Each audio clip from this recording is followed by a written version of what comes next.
चुनाव में जिस तरह की जुबान बोली गई, जिस तरह की बातें की गई, उसको अब दरकिनार करने का वक्त है। क्योंकि अब चुनाव बहुत मैं समझता हूँ परेशानी का होता जा रहा है। कुछ चैनल्स जो राउट दिखा रहे थे वैसा भी नहीं हुआ है। तो चुनाव कोई एक सिंगल फैक्टर पे नहीं होते हैं। भी देख रहा था, उससे लग रहा है कि बीजेपी की बढ़त लगभग निर्णायक है।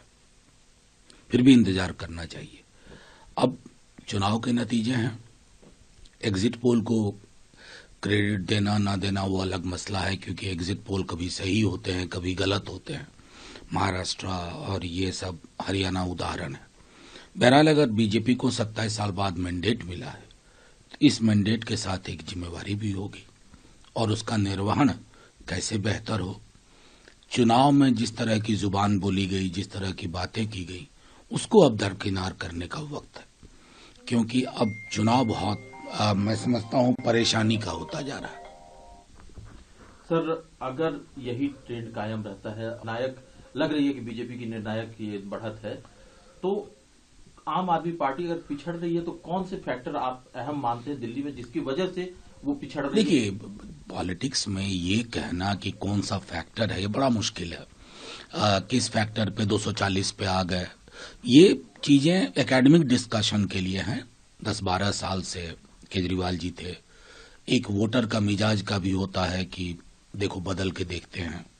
लेकिन मैं ये भी कहूंगा कि कुछ चैनल्स जो राउट दिखा रहे थे वैसा भी नहीं हुआ है। तो चुनाव कोई एक सिंगल फैक्टर पे नहीं होते हैं।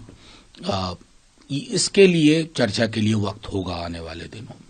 सर, अभी तक के जो ट्रेंड है उसमें एक चीज जो बहुत खास नजर आ रही है कि आम आदमी पार्टी के कई बड़े नेता जो कि मंत्री के चल रहे हैं, आतिशी दिल्ली के मुख्यमंत्री है और वो पहले राउंड से पोस्टल बैलेट की गिनती से ही वो लगातार पीछे चले हैं। केजरीवाल साहब कभी आगे हो रहे हैं, कभी पिछड़ रहे हैं। सौरभ भारद्वाज पीछे हो गए हैं। इंडिविजुअल सीट्स पे कमेंट करना, ये देश अद्भुत है। प्रधानमंत्री जी पीछे चल रहे थे बनारस में, मुझको याद है सुबह जब 9:30-10 बजे तक मोदी जी पीछे थे। तो ये चुनाव है, जनतंत्र की यही खूबसूरती है कि कब आपको अर्श पे रखें, कब आपको फर्श पे लाएं, और सब पे लागू होता है किसी भी पॉलिटिकल पार्टी के लिए। लेकिन सर, कल से क्या 2 दिन से आरोप आम आदमी पार्टी के विधायकों को ऑफर कर दिया? देखिए, भारतीय जनता पार्टी इस पर्टिकुलर केस में क्या कह रही है मैं नहीं उस पर टिप्पणी करूंगा।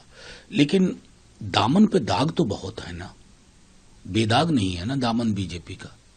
चुनी हुई सरकार आपकी सरकार हो जाती है, जहां एक एमएलए होता है वहां भी आप सरकार बना लेते हो, तो दामन पे दाग तो बहुत है। सर, एक चुनाव की और चर्चा करनी जरूरी है और वो है उत्तर प्रदेश का मिल्कीपुर, जहां पर फैजाबाद लोकसभा सीट है जो कि अयोध्या क्षेत्र में आता है। फैजाबाद लोकसभा सीट भारतीय जनता पार्टी 6 महीने पहले हार गई थी, लेकिन मिल्कीपुर में निर्णायक बढ़त हो चुकी है। 25,000 से ज्यादा की बढ़त है। देखिए, महाराष्ट्र में तो बीजेपी हारी थी लोकसभा चुनाव में।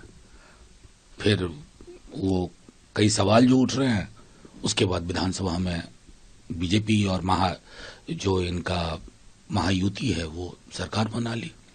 तो इन निर्णयों को उनके विवेक पे, लोगों के विवेक पे छोड़ना चाहिए। और मिल्कीपुर को लेकर के बहुत गंभीर शिकायतें भी थी इलेक्शन कमीशन के समक्ष, तो उन सब का आकलन वक्त करेगा। लेकिन सर, ये सीट दोनों पार्टियों के लिए, समाजवादी पार्टी और भारतीय जनता पार्टी के लिए नाक की लड़ाई थी। एक राउंड आप जीत गए, पिछला राउंड आप हारे थे, अभी कई राउंड बाकी है।